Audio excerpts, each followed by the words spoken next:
Assalamualaikum warahmatullahi wabarakatuh. Shalom, Om Swastiastu, Namo Buddhaya. Perkenalkan, saya Ridho Faiz, mahasiswa Fakultas Hukum Universitas Diponegoro Angkatan 2017. Saya saat ini tengah menjalani kuliah kerja nyata di periode 2020. Lebih tepatnya mengikuti KKN Tip 2 Universitas Diponegoro. Sangat unik KKN di tahun ini. Kenapa unik? Karena kita harus melakukan pemberdayaan masyarakat, pengabdian masyarakat di tengah situasi dan kondisi yang sangat susah kali ini.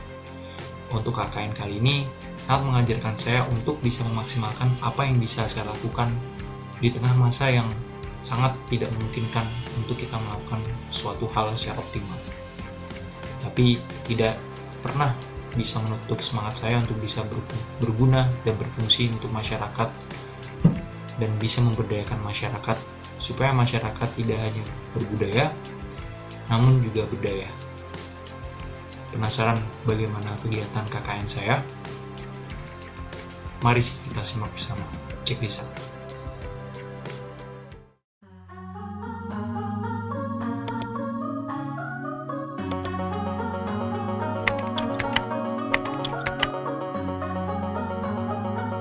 Kota Semarang.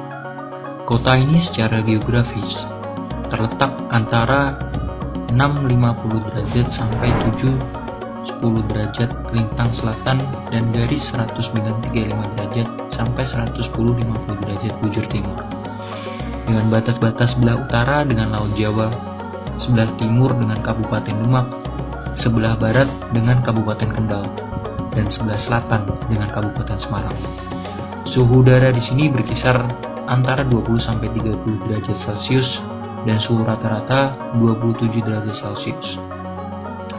Kota Semarang memiliki luas 373,70 km atau 37.366.836 hektar. Terdiri dari 16 kecamatan dan 117 kelurahan. Penduduk Semarang sangat heterogen, terdiri dari campuran beberapa etnis seperti Jawa, Cina, Arab, dan keturunan juga etnis lain. Dari beberapa daerah di Indonesia yang datang di Semarang untuk berusaha, menuntut ilmu maupun menetap selamanya di Semarang. Mayoritas penduduk memeluk agama Islam. Kemudian berikutnya adalah Kristen, Katolik, Hindu, dan Buddha. Mata pencaharian penduduk beraneka ragam, terdiri dari pedagang, pegawai pemerintah, pekerjaan pabrik, dan petani. Kendati warganya sangat heterogen, namun kehidupan sosial masyarakat Kota Semarang sangatlah damai. Toleransi kehidupan umat beragama sangat dijunjung tinggi. Inilah faktor yang sangat mendukung kondisi keamanan sehingga Semarang menjadi kota Indonesia yang sangat baik untuk pengembangan investasi dan bisnis. Sebagai kota metropolitan dan ibu kota Provinsi Jawa Tengah, Semarang juga memiliki fasilitas yang sangat memadai. Di sini terdapat fasilitas pelabuhan, fasilitas pendidikan, fasilitas kesehatan, fasilitas perbelanjaan, kawasan bisnis, dan lainnya. Kota Semarang nampaknya akan terus berkembang.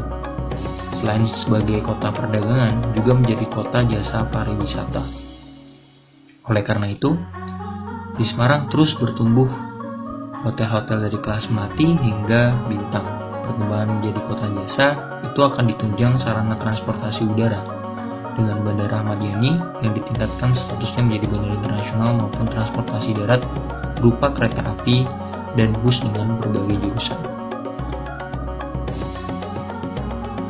Setelah berbicara dengan keindahan dari kota Semarang, maka tak luput kita harus membicarakan tentang detail dari kota Semarang tersebut. Terdapat suatu kelurahan yang terdapat di Kota Semarang, yakni Kelurahan Sukoharjo. Kelurahan Sukoharjo adalah kelurahan yang terdapat di Kecamatan Bompati. Dan dari salah satu kampung di Kelurahan Sukoharjo, terdapat salah satu kampung yakni Kampung Jawi. Kampung Jawi menjadi tema kampung tematik di Kelurahan Sukoharjo. Kampung ini berlokasi di Kali Alang Lama 7 RT 2 RW 1 Sukoharjo. Hal ini didasari dengan adanya sanggar sendang asli budaya yang konsisten menjaga tradisi Jawa dengan kegiatan karawitan, sekolah atau pelatihan Pranoto Coro, membatik, tari tradisional, grup rebana modern remaja, dan jatilan atau seni reog yang diikuti dari anak sekolah sampai dengan orang dewasa. Selain itu didukung pula dengan potensi dari Kampung Jawi sebagai berikut. Yang pertama, adanya tradisi sadranan setiap tahun. Yang kedua, adanya pasar desa bahagia. Yang ketiga, adanya budaya gotong royong dan hubungan kekerabatan yang masih sangat kental. Yang keempat, adanya masih dipegang erat budaya dan tradisi Jawa. Yang kelima, adanya gang jamu yang merupakan gang dengan embrio perekonomian, yaitu warga memproduksi minuman kesehatan dan empon-empon yang dikelola oleh kelompok PKK. Yang keenam, semangat warga yang besar.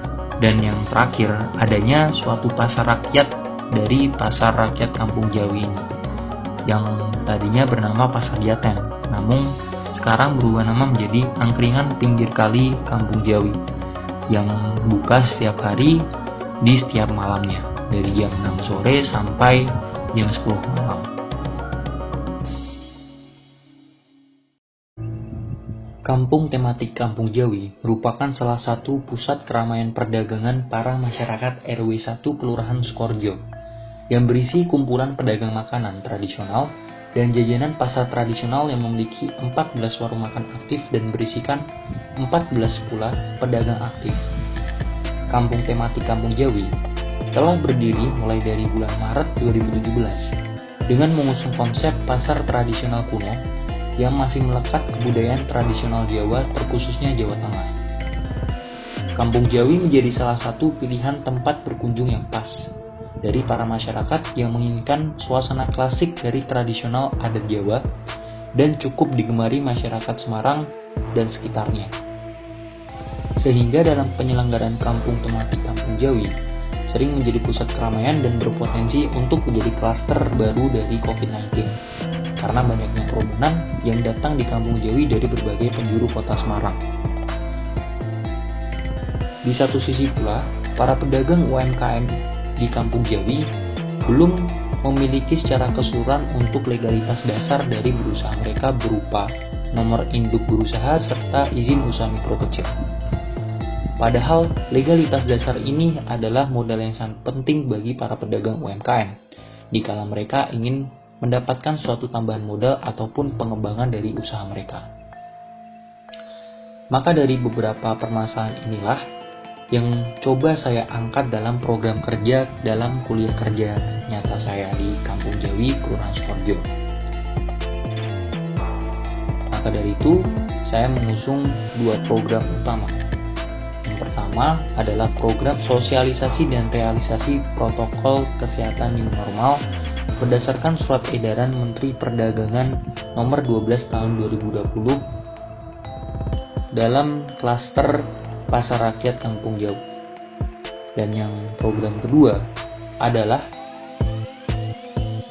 advokasi hukum legalitas dasar bagi para pedagang UMKM Kampung Jawi sebagai penyokong kesejahteraan masyarakat.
Sandang Doktenil Kampung Jawi dengan ini telah memiliki nomor induk berusaha dan izin usaha mikro kecil setelah adanya program legalitas